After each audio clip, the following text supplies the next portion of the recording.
സ്നേഹാവസ് ആണ്. നാളത്തെ എക്സാമിന് നമുക്ക് ഇമ്പോർട്ടന്റ് ആയിട്ട് വരാൻ ചാൻസ് ഉള്ള ഒരു ക്വസ്റ്റ്യൻ ആണ് പത്ര അല്ലെങ്കിൽ ലെറ്റർ എന്ന് പറയുന്നത്. അതിന്റെ ഫോർമാറ്റ് എന്തായാലും മക്കൾ പഠിച്ചിട്ടുണ്ടാവണം. അതിന്റെ ഫോർമാറ്റിന് മാത്രം നമുക്കൊരു 2-2.5 മാർക്ക് കിട്ടും. അപ്പൊ ഇനിയിപ്പോ ആരുടെ ചോദിച്ചാലും, ആരുടെ വേണമെങ്കിലും ചോദിക്കാം. അതായത് നമ്മുടെ ജൂലിയ ലൂണ എന്ന് പറയുന്ന പാഠത്തിൽ ആരടുത്ത് വേണമെങ്കിലും ചോദിക്കാം. നമ്മുടെ ജൂലിയയുടെ ഒക്കെ ചിലപ്പോൾ എന്താണ് അന്നേ ദിവസം എന്താണ് അന്നുണ്ടായ കാര്യങ്ങളൊക്കെ വെച്ചിട്ട് അവളുടെ ഒരു ഫ്രണ്ടിന് ഒരു ലെറ്റർ അയക്കാന്ന് വിചാരിക്കുക. ആ ലെറ്റർ എന്ത് ചെയ്യണം, എന്റെ മക്കൾ എഴുതണം. അത് അയക്കണമെങ്കിൽ എന്ത് ചെയ്യണം, ലെറ്ററിന്റെ ഫോർമാറ്റ് അറിയണം. അതേപോലെ ഹാജിക്ക് കഹാനിയിൽ നിന്നും നമുക്ക് എന്ത് ചോദിക്കാം, പത്ര ചോദിക്കാം, ലെറ്റർ ചോദിക്കാം. ആരതും ചോദിക്കട്ടെ. നമുക്ക് സാധാരണ എന്താണ്, സുഹൃത്തിനാണ് കത്തെഴുതാൻ വരാറ്. അതുകൊണ്ട് ലെറ്ററിന്റെ ഫോർമാറ്റ് എന്റെ മക്കൾ എന്തായാലും പഠിക്കണം. സാധാരണ പോലെ എഴുതി വെച്ചാൽ പറ്റൂല. അതിന് പക്കാ ഒരു ക്ലിയർ ആയിട്ടുള്ള ഒരു ഫോർമാറ്റ് ഉണ്ട്. അതാണ് നമ്മൾ ഇന്ന് പറയാൻ പോകുന്നത്. ഇത് എന്റെ മക്കൾ പഠിച്ചിട്ട് തന്നെ പോകണം. Okay, yes. 4 മാർക്കിൽ 2.5 മാർക്കോളം ഫോർമാറ്റിന് മാത്രം ഉണ്ടെന്ന് പറഞ്ഞത് ശരിക്കും ഒന്ന് കേട്ടോളാം. വെറുതെ പറയുന്നതല്ല, ശരിക്കും ഉണ്ട്. അപ്പൊ എന്ത് ചെയ്യാൻ, എന്റെ മക്കൾ നന്നായിട്ട് പഠിച്ചിട്ട് പോകുക. ഓക്കെ, ഈ ലെറ്റർ എഴുതുന്ന സമയത്ത് ഒരു ഫ്രഷ് പേജ് എടുത്തിട്ട് വേണം മക്കളെ എഴുതാൻ വേണ്ടിയിട്ട്. അല്ലാതെ ഇങ്ങനെ അടി കൂടി ഒന്നും എഴുതരുത്. എന്ത് ചെയ്യണം, ഒരു നല്ല പേപ്പറൊക്കെ എടുത്ത് നല്ല വൃത്തിക്ക് എഴുതാൻ വേണ്ടി നോക്കുക കേട്ടോ. ആദ്യം എഴുതേണ്ട എന്താണ്, പ്ലേസും ഡേറ്റും ആണ്. പ്ലേസ് സ്ഥാൻ അല്ലെങ്കിൽ എന്താണ് ഒരു ഡേറ്റ് എഴുതുക. സ്ഥാൻ എന്ന് മാത്രം എഴുതി വെച്ചാൽ മതി. സ്ഥാനിന്റെ പേരൊന്നും എഴുതണം. കോഴിക്കോട്, കണ്ണൂർ, എന്താണ് അമേരിക്ക എന്നൊന്നും പറഞ്ഞ് എഴുതേണ്ട ആവശ്യമൊന്നുമില്ല. എന്താ മതി, സ്ഥാൻ എന്ന് എഴുതി വെച്ചാൽ മതി കേട്ടോ. സ്ഥാൻ എഴുതുന്നു, ഡേറ്റ് എഴുതുന്നു. അത് കഴിഞ്ഞിട്ട് നമ്മൾ ഫ്രണ്ടിനല്ലേ കത്ത് അയക്കുന്നത്. ഫ്രണ്ടിന്റെ കത്താണ് നമുക്ക് സാധാരണ വരാറ്. അപ്പൊ ഫ്രണ്ടിന് കത്ത് എഴുതുന്ന സമയത്ത് നമ്മൾ എങ്ങനെ തുടങ്ങും, ഡിയർ ഫ്രണ്ട് എന്ന് പറഞ്ഞിട്ടാണ് തുടങ്ങാറ് അല്ലേ. അതേപോലെ നമ്മൾ ഹിന്ദിയിൽ എങ്ങനെ തുടങ്ങുന്നു, പ്രിയമിത്ര എന്ന് പറഞ്ഞിട്ട് തുടങ്ങുന്നു. പ്രിയപ്പെട്ട മിത്രമേ, തും കാസേ ഹോ, നിനക്ക് എങ്ങനെയുണ്ട്, സുഖമാണോ എന്നുള്ള പോലെ ചോദിക്കുകയാണ്.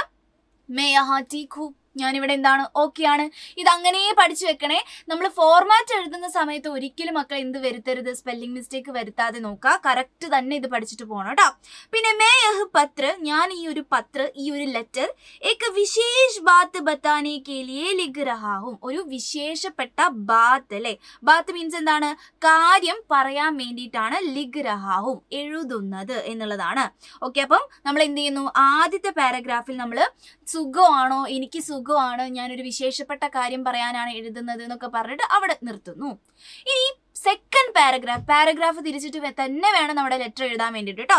സെക്കൻഡ് പാരഗ്രാഫിലാണ് നമ്മുടെ കഥാപാത്രത്തിന് ഉണ്ടായിട്ടുള്ള എന്തോ ഒരു അനുഭവ കഥ പറയാനാണല്ലോ നമ്മൾ ലെറ്റർ അയക്കുന്നത്. ആ അനുഭവം എന്താണ് എന്നുള്ളത് നിങ്ങൾ ഇത് ഈ ഒരു ഭാഗത്താണ് എഴുതേണ്ടത്. കുച്ച് ദിൻ പെഹലെ, കുറച്ച് ദിവസം മുമ്പേ ഇത് ഇങ്ങനെ ഉണ്ടായി, അങ്ങനെ ഉണ്ടായി, ഇങ്ങനെയൊക്കെ ഉണ്ടായി, ബ്ലാ ബ്ലാ ബ്ലാ ബ്ലാ എന്ന് പറഞ്ഞിട്ട് എന്ത് ചെയ്യാം, എൻ്റെ മക്കൾ ഇവിടെ എഴുതി വെക്കാം. ഇവിടെ അത് എഴുതേണ്ട സ്ഥലം അവിടെ. അപ്പൊ ജൂലിയുടെ എന്താണ് ലെറ്റർ ആണെങ്കിൽ എന്താണ്, ഞാൻ 738 ദിവസങ്ങൾക്ക് ശേഷം എന്തായി, ഞാൻ ഇവിടേക്ക് ഇറങ്ങിയിട്ടുണ്ട് എന്നൊക്കെ പറഞ്ഞിട്ട് ഡയറി പഠിച്ചിട്ടില്ലേ മക്കള്. ആ ഡയറിത്തെ കുറച്ച് ഭാഗങ്ങളൊക്കെ എടുത്ത് എവിടെ എഴുതാ, നമ്മുടെ ഈ ഒരു കത്തിൽ എഴുതാം. അപ്പൊ തന്നെ എന്തായി, ഫുൾ മാർക്ക് ആയി കേട്ടോ.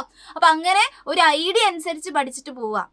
എല്ലാം വേറെ വേറെ പഠിക്കാതെ കുറച്ച് കാര്യം പഠിച്ചിട്ട് ഫോർമാറ്റ് അനുസരിച്ചിട്ട് എഴുതാൻ പറ്റുന്ന രീതിയിലാക്കിയിട്ട് പഠിച്ചിട്ട് പോകുക കേട്ടോ. ഓക്കെ, അങ്ങനെ നമ്മൾ സെക്കൻഡ് പാരഗ്രാഫിൽ ഉണ്ടായ കാര്യങ്ങളൊക്കെ പറഞ്ഞു കഴിഞ്ഞിട്ടുണ്ടെങ്കിൽ അത് ഏത് കഥാപാത്രത്തിന് ഏതുപോലെയോ ആവാം. ഇപ്പൊ ഹാച്ചിക്ക് കഹാനിയിൽ എന്താണ്, ഹാച്ചി മരിച്ച ദിവസം എന്ത് ചെയ്യാണ്, നമ്മുടെ ഈ ഒരു പത്നിക്ക് നല്ല സങ്കടമായി. അവൾ എന്ത് ചെയ്യാണ്, ഈ ഹാച്ചിന്റെ കാര്യമൊക്കെ പറഞ്ഞുകൊണ്ട് ഒരാൾക്ക് ഒരു കത്ത് അയക്കുകയാണെങ്കിൽ നമ്മൾ എങ്ങനെ അയക്കും, ഈ കാര്യങ്ങളൊക്കെ ഇങ്ങനെയാണ്, ഹാച്ചി ഇങ്ങനെയായിരുന്നു, ഹാച്ചി ഇങ്ങനെ ട്രെയിനിൽ നമ്മുടെ പ്രൊഫസറിന് വേണ്ടി വെയിറ്റ് ചെയ്യുന്നു എന്നൊക്കെ പറഞ്ഞിട്ടുള്ള കാര്യങ്ങളൊക്കെ എവിടെ എഴുതും, സെക്കൻഡ് പാരഗ്രാഫിൽ നമ്മൾ എഴുതും. അത് കഴിഞ്ഞിട്ട് ഏറ്റവും ലാസ്റ്റത്തെ തേർഡ് പാരഗ്രാഫ് കണ്ടോ എൻ്റെ മക്കള്. തേർഡ് പാരഗ്രാഫ് വളരെ ഇമ്പോർട്ടൻ്റ് ആണ്. അതിലെന്താ നമ്മൾ എഴുതുക, സബ്കോ മേരാ പ്യാർ കഹ് ദേന. ഫ്രണ്ടിന് കത്ത് അയക്കുന്നതായതുകൊണ്ട് നമ്മൾ എങ്ങനെ എഴുതണം, എല്ലാവർക്കും എൻ്റെ പ്യാർ കഹ് ദേന, സ്നേഹം അറിയിക്കണം. പ്യാർ കഹ് ദേന, പ്യാർ പറയണം, സ്നേഹം അറിയിക്കണം എന്ന് പറയാണ്. അത് കഴിഞ്ഞിട്ടുള്ള ആളെ കണ്ടോ, ജവാബി പത്ര. ആരാ ഇത്, ജവാബി പത്ര എന്ന് വെച്ചിട്ടുണ്ടെങ്കിൽ മറുപടി കത്താണ്. എന്താണ്, മറുപടി കത്താണ്. എന്തായാലും എൻ്റെ മക്കൾ, അല്ലെങ്കിൽ റിപ്ലൈ ലെറ്റർ ആണ് മറുപടി കത്ത്. ഇത് എന്തായാലും പഠിക്കണം കേട്ടോ. എന്തായാലും ഒരു കത്ത് അയച്ചാൽ ഇങ്ങോട്ട് എന്തെങ്കിലും പ്രതീക്ഷിക്കില്ലേ, ജവാബി പത്രികക്ക് പ്രതീക്ഷ കർ രാഹു, പ്രതീക്ഷിക്കുന്നുണ്ട് എന്ന് പറഞ്ഞിട്ട് നമ്മൾ എന്ത് ചെയ്യുന്നു, നമ്മുടെ തേർഡ് പാരഗ്രാഫും അവിടെ നിർത്തുന്നു.